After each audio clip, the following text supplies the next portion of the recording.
Puji Tuhan, kembali kita membaca firman Tuhan dari kitab Ayub, Ayub yang terakhir, yaitu Ayub 42 ayat 1 sampai 17. Demikian firman Tuhan. Maka jawab Ayub kepada Tuhan, "Aku tahu bahwa Engkau sanggup melakukan segala sesuatu dan tidak ada rencanamu yang gagal. Firman-Mu, siapakah dia yang menyelubungi keputusan tanpa pengetahuan? Itulah sebabnya, tanpa pengertian, aku telah bercerita tentang hal-hal yang sangat ajaib bagiku dan yang tidak ku ketahui. Firman-Mu, dengarlah, maka akulah yang akan berfirman. Aku akan menanyai Engkau, supaya Engkau memberitahu aku. Hanya dari kata orang saja aku mendengar tentang Engkau, tetapi sekarang mataku sendiri memandang Engkau. Oleh sebab itu, aku mencabut perkataanku dan dengan menyesal, aku duduk dalam debu dan abu." Setelah Tuhan mengucapkan firman itu kepada Ayub, maka firman Tuhan kepada Elifas orang Teman, "Murkaku menyala terhadap engkau dan terhadap kedua sahabatmu, karena kamu tidak berkata benar tentang aku seperti hambaku Ayub. Oleh sebab itu, ambillah 7 ekor lembu jantan dan 7 ekor domba jantan, dan pergilah kepada hambaku Ayub, lalu persembahkanlah semuanya itu sebagai korban bakaran untuk dirimu. Dan baiklah hambaku Ayub meminta doa untuk kamu, karena hanya permintaannya lah yang akan kuterima, supaya aku tidak melakukan aniaya terhadap kamu, sebab kamu tidak berkata benar tentang aku, seperti hambaku Ayub." Maka pergilah Elifas orang Teman, Bildad orang Suah, dan Zofar orang Naama, lalu mereka melakukan seperti apa yang difirmankan Tuhan kepada mereka. Dan Tuhan menerima permintaan Ayub. Lalu Tuhan memulihkan keadaan Ayub. Setelah ia meminta doa untuk sahabat-sahabatnya, dan Tuhan memberikan kepada Ayub 2 kali lipat dari segala kepunyaannya dahulu. Kemudian datanglah kepadanya semua saudaranya laki-laki dan perempuan, dan semua kenalannya yang lama, dan makan bersama-sama dengan dia di rumahnya. Mereka menyatakan turut berduka cita dan menghibur dia oleh karena segala malapetaka yang telah ditimpakan Tuhan kepadanya. Dan mereka masing-masing memberi dia uang, 1 kesita dan sebuah cincin emas. Tuhan memberkati Ayub dalam hidupnya, yang selanjutnya lebih daripada dalam hidupnya yang dahulu. Ia mendapat 14.000 ekor kambing domba dan 6.000 unta, 1.000 pasang lembu, dan 1.000 ekor keledai betina. Ia juga mendapat 7 orang anak laki-laki dan 3 orang anak perempuan. Dan anak perempuan yang pertama diberinya nama Yemima, yang kedua Kezia, dan yang ketiga Keren-Hapuk. Di seluruh negeri tidak terdapat perempuan yang secantik anak-anak Ayub. Dan mereka diberi ayahnya milik pusaka di tengah-tengah saudara-saudaranya laki-laki. Sesudah itu, Ayub masih hidup 140 tahun lamanya. Dia melihat anak-anaknya dan cucu-cucunya sampai keturunan yang keempat. Maka matilah Ayub, tua dan lanjut umur. Demikian pembacaan firman. Silakan Bu Pipin. Ya, baik, saya lanjutkan. Filipi 3 ayat 1 sampai dengan 21. Demikian firman Tuhan. Akhirnya saudara-saudaraku, bersukacitalah dalam Tuhan. Menuliskan hal ini lagi kepadamu tidaklah berat bagiku dan memberi kepastian kepadamu. Hati-hatilah terhadap anjing-anjing, hati-hatilah terhadap pekerja-pekerja yang jahat, hati-hatilah terhadap penyunat-penyunat yang palsu, karena kitalah orang-orang bersunat yang beribadah oleh Roh Allah dan bermegah dalam Kristus Yesus dan tidak menaruh percaya pada hal-hal lahiriah. Sekalipun aku juga ada alasan untuk menaruh percaya pada hal-hal lahiriah. Jika ada orang lain menyangka dapat menaruh percaya pada hal-hal lahiriah, aku lebih lagi disunat pada hari ke-8 dari bangsa Israel, dari suku Benyamin, orang Ibrani asli, tentang pendirian terhadap hukum Taurat, aku orang Farisi. Tentang kegiatan, aku penganiaya jemaat. Tentang kebenaran dalam mentaati hukum Taurat, aku tidak bercacat. Tetapi apa yang dahulu merupakan keuntungan bagiku, sekarang kuanggap rugi karena Kristus.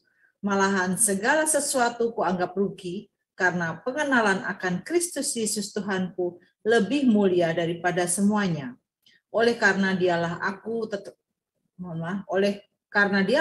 telah melepaskan semuanya itu dan menganggapnya sampah supaya aku memperoleh Kristus dan berada dalam Dia bukan dengan kebenaranku sendiri karena mentaati hukum Taurat, melainkan dengan kebenaran karena kepercayaan kepada Kristus, yaitu kebenaran yang Allah anugerahkan berdasarkan kepercayaan. Yang ku kehendaki ialah mengenal Dia dan kuasa kebangkitannya dan persekutuan dalam penderitaannya, di mana aku menjadi serupa dengan Dia dalam kematiannya, supaya aku akhirnya peroleh kebangkitan dari antara orang mati. Bukan seolah-olah aku telah memperoleh hal ini atau telah sempurna, melainkan aku mengejarnya kalau aku dapat juga menangkapnya, karena aku pun telah ditangkap oleh Kristus Yesus. Saudara-saudara, aku sendiri tidak menganggap bahwa aku telah menangkapnya, tetapi ini yang kulakukan, aku melupakan apa yang telah di belakangku dan mengarahkan diri kepada apa yang di hadapanku. Dan berlari-lari kepada tujuan untuk memperoleh hadiah, yaitu panggilan surgawi dari Allah dalam Kristus Yesus. Karena itu, marilah kita yang sempurna berpikir demikian. Dan jikalau lain pikiranmu tentang salah satu hal itu akan dinyatakan Allah juga kepadamu. Tetapi baiklah, tingkat pengertian yang telah kita capai, kita lanjutkan menurut jalan yang telah kita tempuh. Saudara-saudara, ikutilah teladanku dan perhatikanlah mereka yang hidup sama seperti kami menjadi teladanmu. Karena seperti yang telah kerap kali kukatakan kepadamu dan yang kunyatakan pula sekarang sambil menangis, banyak orang yang hidup sebagai seteru salib Kristus. Kesudahan mereka ialah kebinasaan. Tuhan mereka ialah perut mereka. Kemuliaan mereka ialah aib mereka. Pikiran mereka semata-mata tertuju kepada perkara duniawi. Karena kewargaan kita adalah di dalam surga. Dan dari situ juga kita menantikan Tuhan Yesus Kristus sebagai Juru Selamat yang akan mengubah tubuh kita yang hina ini sehingga serupa dengan tubuhnya yang mulia menurut kuasanya yang dapat menaklukkan segala sesuatu kepada dirinya.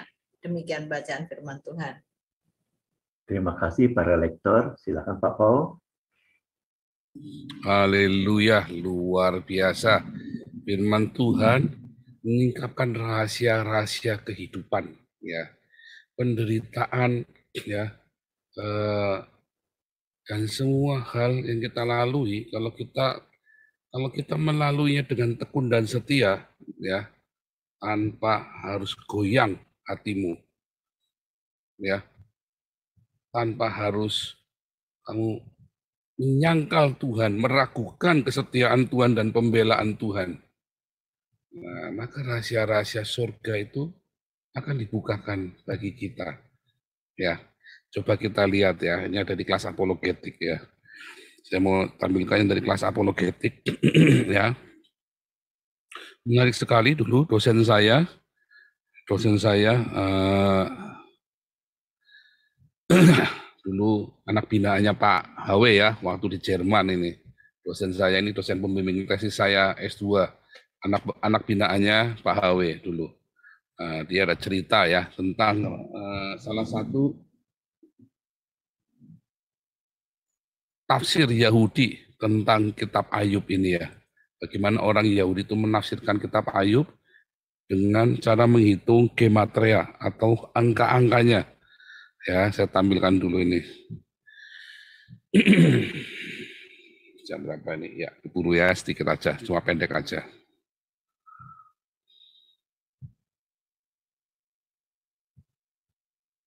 Ya, ini ada di ini ya kelas apologetika ya. Anda ikut kelas apologetika nanti belajar ini ya. Ini contoh gematria. Gematria itu nanti akan jadi geometri ya. Kata geometri itu berasal dari gematria. Kalau Anda dengar kata bilangan itu dalam bahasa Septuagintanya namanya arithmoi. Nanti itu jadi aritmetika. Ya. Jadi ilmu berhitung itu berasal dari Ibrani ya. Ilmu berhitung ya, gematria, aritmatika. Nah, kalau aljabar itu baru belakang-belakangan itu penambahan 1 tambah 1, 2 tambah 1 itu kali itu dari bahasa Arab ya. Tapi asalnya dari sini aritmoi. Sebelum orang Arab mengenal aljabar, maka kita sudah tahu aritmatika ya. Dari orang-orang Yahudi ini. Ya. Ilmu berhitung yang pertama itu dari orang Yahudi, geometri dan aritmatika. Makanya mereka itu dulu sangat disegani oleh bangsa-bangsa dari zamannya Musa sampai zamannya Salomo. Mereka itulah yang membangun tanah Mesir. Siapa yang memulai? Yusuf. Pembangunan di Mesir itu dimulai oleh Yusuf ya. Menghitung hasil pertanian, menghitung jumlahnya itu baru dihitung zaman Yusuf. Ya, penghitungan itu geometri, aritmatika itu dari mana? Dari hikmat orang-orang.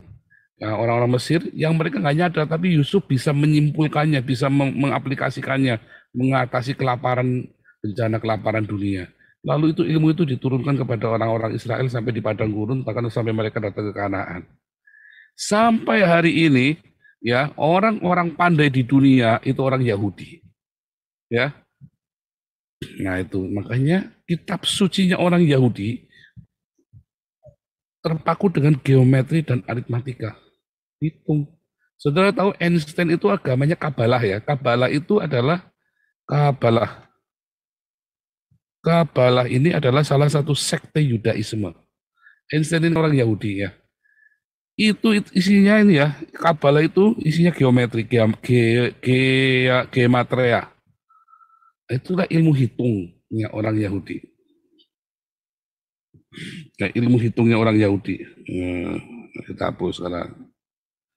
Nah, coba kita lihat sekarang. Ayub ini terdiri dari 42 pasal ya. Pasal 1 dan 2 itu tadi berisi prosa, narasi, pasal 3 sampai pasal 42 itu puisi. Narasi dan puisi, beda ya. Berbalas pantun itu tadi namanya puisi. Yang depan itu prosa, ada cerita saja.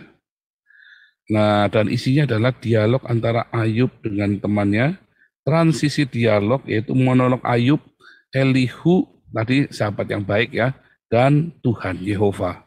Epilognya penutupnya adalah pasal prosa. Ya. Nah, jumlah ayatnya Ayub, dialognya Ayub, debat kusirnya Ayub sama teman-temannya itu ada 577 ayat, tetapi kalau dihitung dari ada judulnya segala macam bisa 559 ayat. Tapi apapun jumlahnya tetap dijumlah ya. 5 tambah 7 tambah 7 atau 5 tambah 5 sama dengan 19. Jumlah nama Ayub itu kan ini ya, ini kebalik ini ya. Alif, Yod, Waw, dan Bet. Jumlahnya adalah 19. 2, Alif itu kan 1, Yod itu 10, Ya, wow itu 6, bed itu 2. Ya, jadi jumlahnya 19. Udah jumlahnya ya, ini maksud saya seperti ini jumlahnya. Di mana jumlah? Ini ya, alef itu 1, bet itu 2, yod itu 10, wow itu 6. Itu ya, maksudnya begitu tadi ya, jumlahnya itu angkanya. Karena itulah aritmatikanya, itulah gematrianya.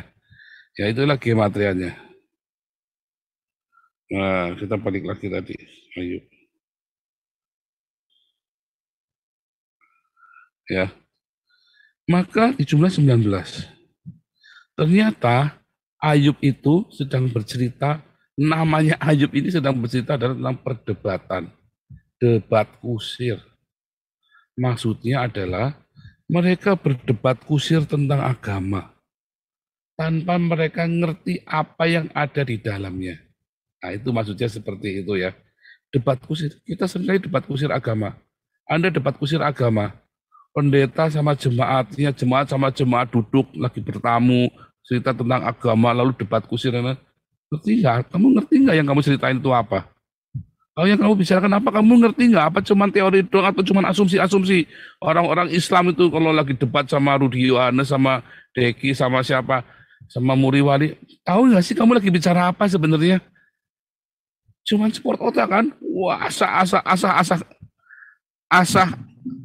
kengawuran, saling otot-ototan, okol-okolan, akhirnya hujat-hujatan kan? Karena tidak tahu yang tidak dibicarakan apa. Buktinya apa? Prakteknya 0. Ada nggak orang Islam, ada nggak orang-orang Kristen yang debat-debat itu yang melakukan seperti yang grup kita lakukan? Nggak cuma ngomong, kita lakukan. Berkarya nyata. Nggak ada. Mengapa? Karena 0. Mereka itu cuma debat kusir, otot-ototan, okol-okolan. Makanya saya nggak simpatik. Ya. Karena cuma okol-okolan. Dari dulu begitu, saudara. Dari dulu okol-okolan. Saya berapa kali ketemu orang suka debat-debat, orang saksi Yehova termasuk. Okol-okolan. 0 semua, 0 putul semua. Ya. Mau yang murtadin, mau yang mualaf, badagang semua. Akhirnya cuma buat pamer bisa, terakhirnya saling lapor polisi kan. Terakhirnya saling lapor polisi. Itu hasilnya apa coba? Jiwa dimenangkan kosong, bullshit saudara. Lebih banyak jiwa dimenangkan di dalam YouTube kita. Ya, lebih banyak jiwa-jiwa dimenangkan melalui prosesnya komunitas kita. Ya kan? Lebih banyak, kita ini ya banyak sekali orang-orang yang tertarik kepada Yesus melalui YouTube-nya kita. Iya kan? Ketika saya memberitakan ini sama orang-orang Iran, orang-orang Afrika ini, banyak yang dibaptis ya. Enggak pakai okol-okolan. Ya ada yang ngokol, begitu dia ngokol, oke, kalau kamu mau belajar Islam, belajar di masjid, bukan di sini. Saya mah gitu aja ya. Saya kan ngajar. Terus ada yang ngotot, ya kan kita kan sudah belajar Alkitab, sekarang belajar agama saya. Nah, kalau mau belajar agama, kamu jangan di sini, kamu bikin komunitas sendiri. Di sini kita belajar Alkitab. Saya jawabnya gitu aja, gampang ya. Saya nggak mau kolok-kolan sama mereka. Mereka nggak mau kalau kalah okol nanti mereka main bacok. Iya kan? Kalau okol kan mereka nggak bisa lapor ke polisi di sini kan, main bacok mereka kan. Kalau kamu mau, kamu bisa nanti masjid aja. Kita di sini belajar Alkitab aja ya. Udah selesai kan? Saya nggak mau tahu. Saya nggak mau tahu urusan kitabmu. Saya udah tahu kitabmu cabul. Saya nggak mau tahu. Itu ya kalau cara saya. Itu, wah ada satu ya, Pastor Jerman dipecat waktu itu ya sama orang Islam ini. Gantian dong belajar kitab suci. Ini di gereja, Pung. Kalau kamu mau belajar Al-Qur'annya kamu belajar di masjid. Kamu datang ke sini kamu belajar Alkitab, bukan mau belajar Al-Qur'an. Enak aja lu. Kamu kumpulin sendiri di masjid. Kita yang kasih makan, kamu yang mau ngajar. Enak aja lu. Dodol juga di orang-orang ini kan. Orang Islam itu memang dodol di mana-mana ya. Gitu ya, dari dulu maunya menang sendiri. Sudah belajar sekarang, kita sudah belajar kamu sudah ngomong 2 jam, sekarang giliran saya ngomong, kasih kesempatan saya ngomong tentang Al-Qur'an saya. Ya kamu sana, kamu kasih makan mereka di masjidnya kamu. Selalu ya, saya udah berapa kali ketemu yang begitu ya, ngokol begitu ya. Nggak urusan, saya emang nggak urusan. Ini wilayah saya. Kamu saya undang buat belajar Alkitab. Kalau kamu nggak mau ya kamu pulang saja sana. debat okol-okolan. Ada nggak isinya? Nyatanya kamu kabur kemari kok. Iya kan? Kamu kabur kemari mau ngapain coba dari Arab pergi ke negara kafir? Kamu mau debat apa sama saya? Nyatanya kamu kabur kemari. Cari penghidupan dari orang kafir. Orang-orang Islam, nyatanya negaramu Islam negara paling kere di dunia. Itulah kata Ayub berasal ya. Itulah isinya penuh dengan perdebatan yang nggak ada artinya. Teori-teori agama. Kamu kalau udah sholat 5 kali udah masuk surga, gundulmu peang. Gundulmu peang. Muhammad aja nggak sholat. Emang sholatnya berapa kali Muhammad coba? Ada yang kasih tahu nggak? Nggak, dari Al-Quran nggak ngajari Anda sholat. Hadis mana yang ngajari sholat? Berapa kali, harus 5 kali, berapa kali. Kitab kuning yang ngajari, kitab kuning baru ada berapa ratus tahun kemudian. Artinya bahkan Muhammad aja mungkin nggak sholat, saudara.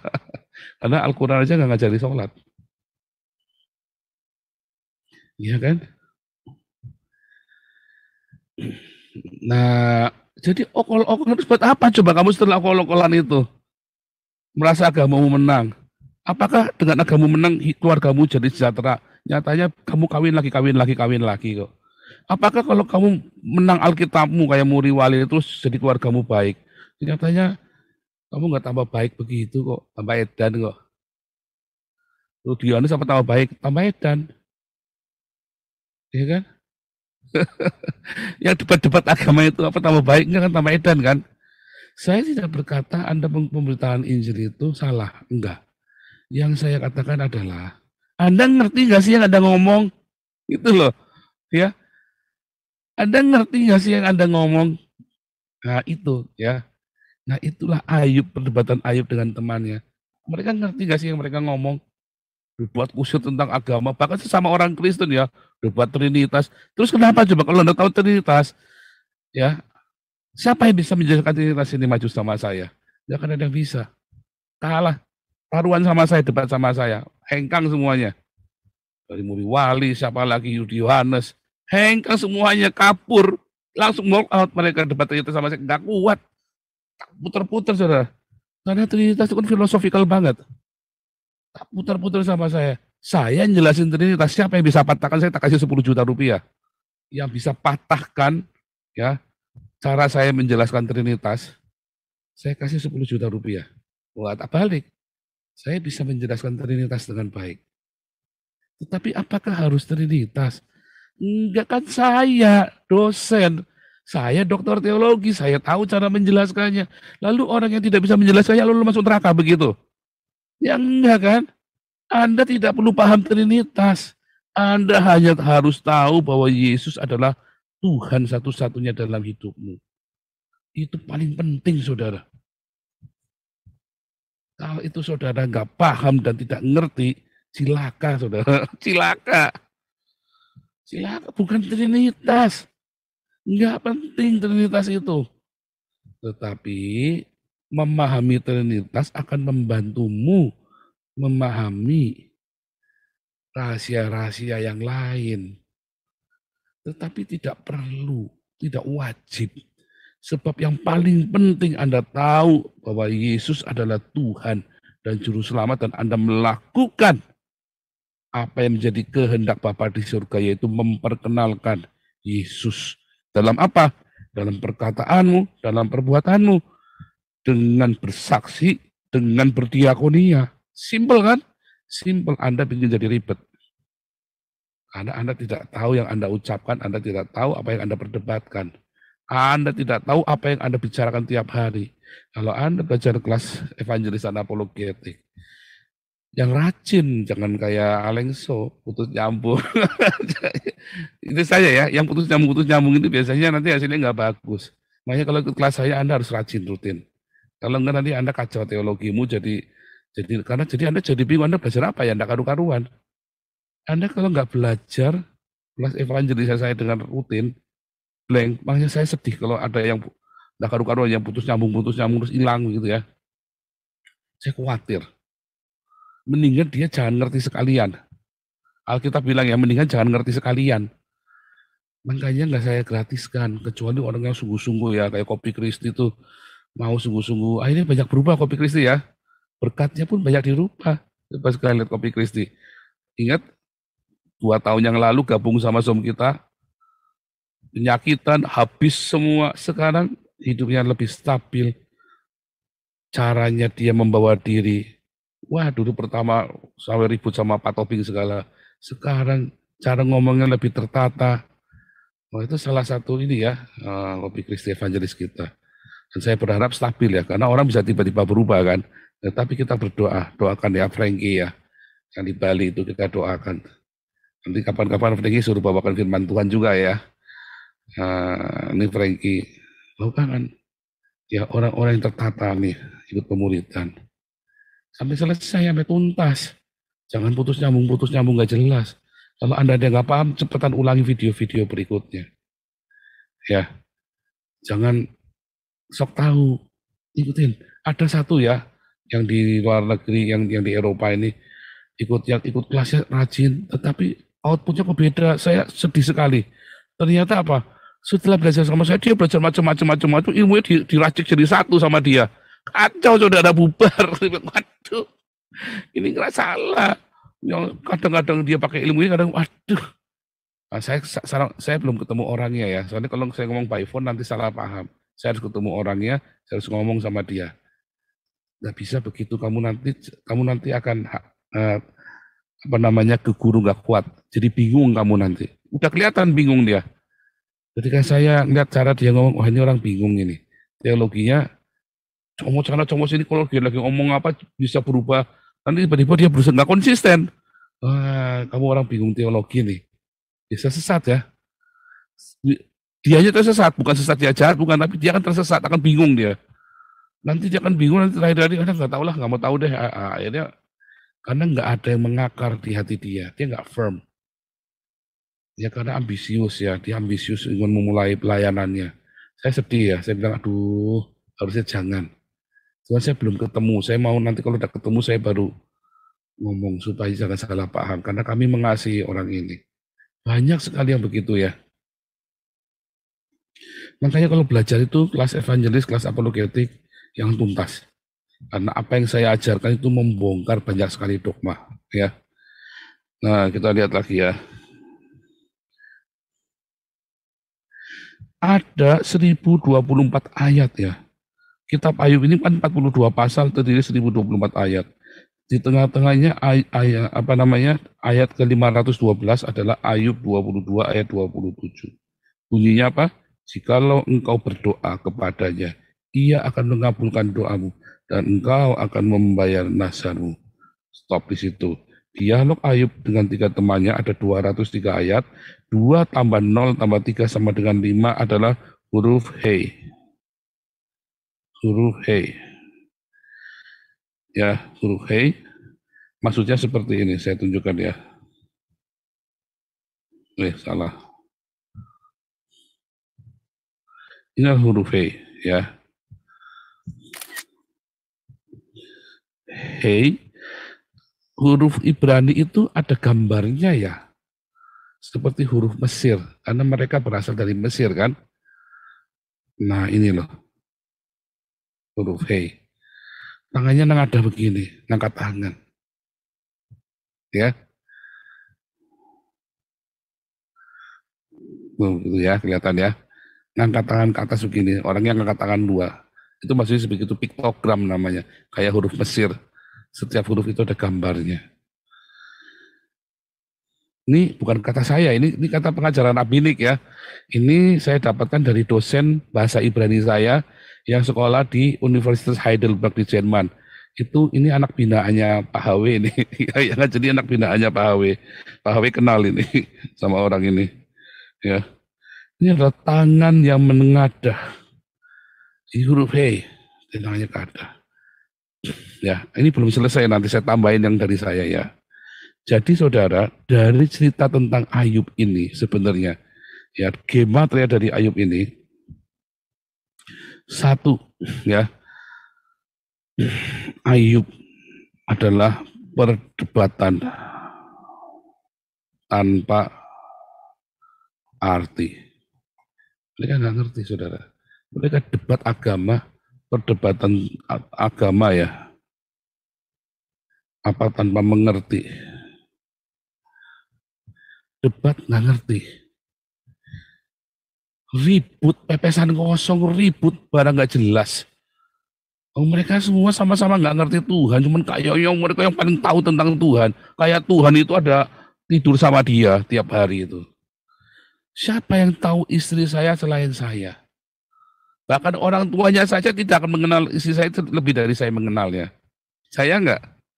Lawang orang tuanya hidup sama anak cuma 17 tahun.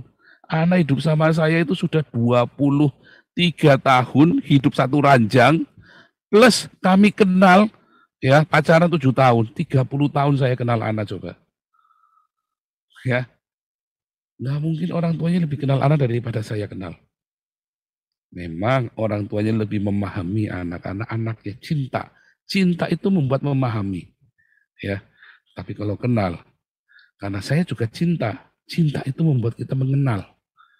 Kita ada bertengkar, kita ada ribut. Kenal. Ya. Ini orang debat tentang Tuhan, mereka ya sama teman-temannya tadi ribut tentang Tuhan. Kayak Yaha itu loh. Nah, Anda suka begitu enggak? Meleter ya. Orang-orang Eropa itu kalau udah denger gitu, langsung apa sih ngomong apa? Entut dibilang gitu kan. Ngomong apa sih kamu itu Tuhan. Nggak realistis. Makanya orang-orang yang berdebat dengan Tuhan nggak akan realistis, saudara. Orang-orang yang suka debat Tuhan tanpa dia ngerti. Yang penting Anda lihat jalanin nggak hidupnya, nggak realistis. Nggak akan realistis orang ini. Wah, Tuhan, fanatik membabi buta, hidupnya nggak karu-karuan, saudara. Ya. Dua. Dalam perdebatan-perdebatan itu, daripada Anda berdebat, mendingan Anda angkat tanganmu. Angkat tanganmu. Apa artinya? Menyerahlah kepada Tuhan. Jangan banyak cakap, jangan banyak mulut, saudara. Jangan banyak protes. Sangat orang Tuhan. Aku berserah. Oh, dalam pergumulan kami itu, kami akhirnya coba bisa angkat tangan. Pada Yesus, Juru Selamat, udah mau ngomong apa lagi? Aku berserah. Mau ngomong apa lagi? Mau debat apa lagi? Orang cuma bisa menghakimi saya, orang cuma bisa ribut tentang Tuhan, ngajari tentang ini, pendeta-pendeta cuma teori. Prakteknya kagak. Ya kan? Mendingan angkat tanganmu cari Tuhan sungguh-sungguh. Angkat tanganmu berserahlah kepada Tuhan. Saudara tahu huruf He ini artinya juga apa? Ingat enggak? Saya dulu pernah ngajari Anda Abram dan Sarah. Maka jadi Abraham. Ada huruf He-nya, maka jadi Sarah. Adam ya diberi hembusan nafas Allah. Ingat ini? Jadi huruf He ini selain angkat tanganmu, ketika kamu mengangkat tanganmu, maka ada hembusan nafas Allah di situ. Ya, ketika kita angkat tangan membentuk huruf He, maka akan ada hembusan nafas Allah, apa? Roh Kudus, rema itu akan diberikan kepadamu. Dan tiba-tiba kamu celing-celing, kamu tahu apa yang harus kamu lakukan. Kamu tiba-tiba punya hikmat, tiba-tiba punya pengertian, tiba-tiba Tuhan buka semua jalan yang tertutup. Daripada Anda debat kusir masalah agama sama pendetamu, berfilosofi kehidupan, bikin mumet, malah akhirnya jadi penghakiman. Ya, Anda angkat tanganmu, sembah Tuhan, maka kamu akan terima rema dari Tuhan Yesus. Stop, berhentilah dengan kekuatanmu sendiri. Tetapi minta hikmat, hati-hati dalam setiap langkahmu supaya jangan kekuatanmu sendiri. Tapi harapkanlah pada Tuhan. Ya, harapkan pada Tuhan. Ada orang fitnah kamu, serahkan sama Tuhan. Apa yang harus aku lakukan, Tuhan? Ya kan? Aku jawab, aku serang balik, atau apa Tuhan? Tapi yang pasti Tuhan tidak ingin Anda membunuhnya.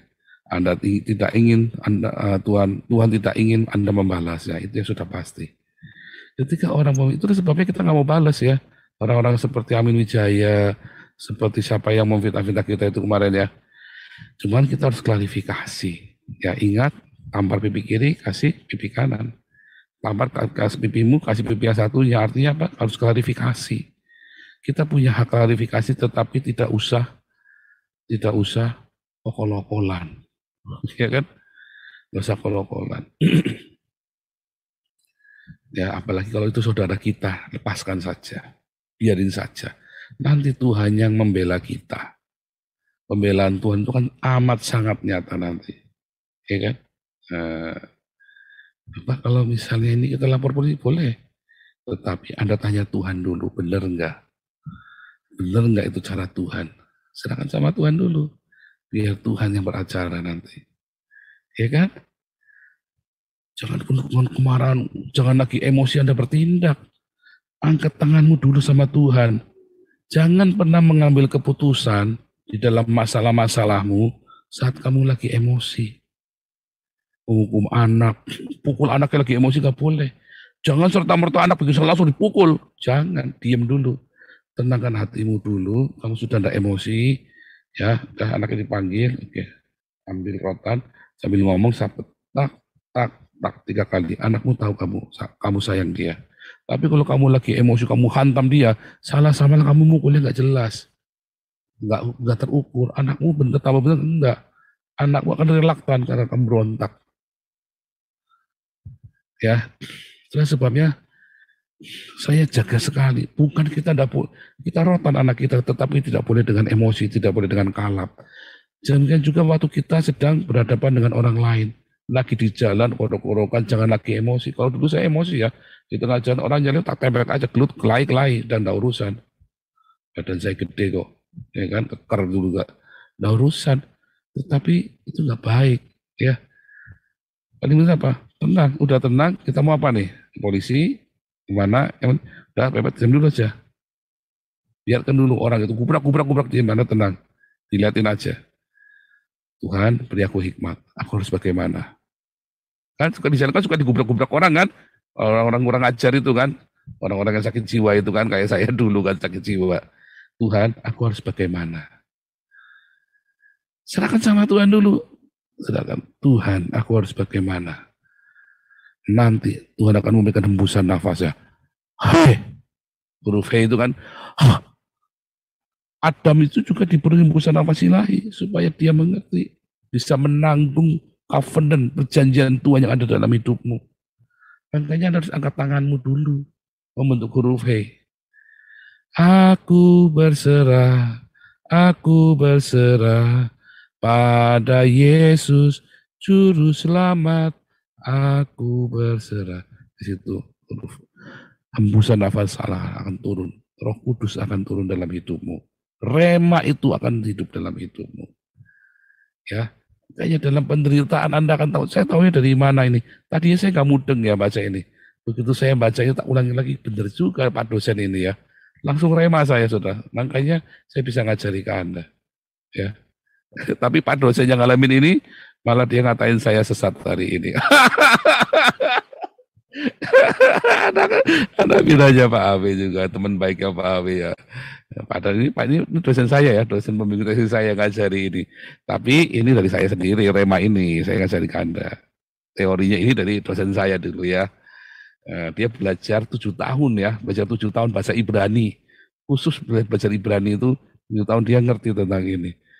Bagus ya, ini tesis ini adalah ini ya, disertasinya beliau ya, yang saya kesimpulan dari disertasi beliau yang saya ajarkan ke Anda. Bagus ya?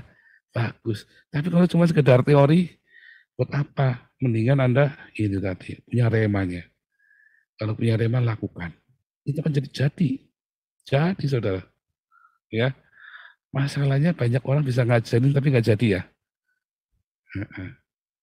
Banyak orang tahu, tapi dia tidak paham. Tahu, nggak paham. Dan tidak punya rema, nggak sampai bergerak. Ya, kiranya rahasia surga dari kitab Ayub ini akan membuat Anda berkemenangan di dalam penderitaanmu, di dalam pencobaanmu. Nggak membuat kamu jadi peminta-minta. Nah, minta sana, minta sini, bikin malu ya. Karena Tuhan itu Anda yang ada dalam pemuridan kita nih ya, para murid-murid Kristus. Jangan minta-minta. Pak, nggak bisa bayar listrik, berdoa sama Tuhan. Pak, nggak bisa ini, berdoa sama Tuhan. Anda kira saya di sini dulu minta-minta. Anda kira kebutuhan di sini, Anda tahu kan kebutuhan di sini minimum 2.000 euro. Bagaimana cara saya punya 2.000 euro tiap bulan coba? Kalau Anda nggak punya 2.000 euro, Anda kelaparan di sini, saudara. Bingung bayar rumah gimana coba? Tetapi dengan cara yang ajaib, Tuhan buka jalan. Karena saya punya rema ini. Serahkan sama Tuhan. Aku berserah pada Yesus, Juru Selamat. Aku berserah. Uji dong firman Tuhan, Jehovah Jireh, Allah menyediakan. Ya, Amin. jangan minta-minta. Amin. Silakan Pak Abe, Tuhan Yesus berkati.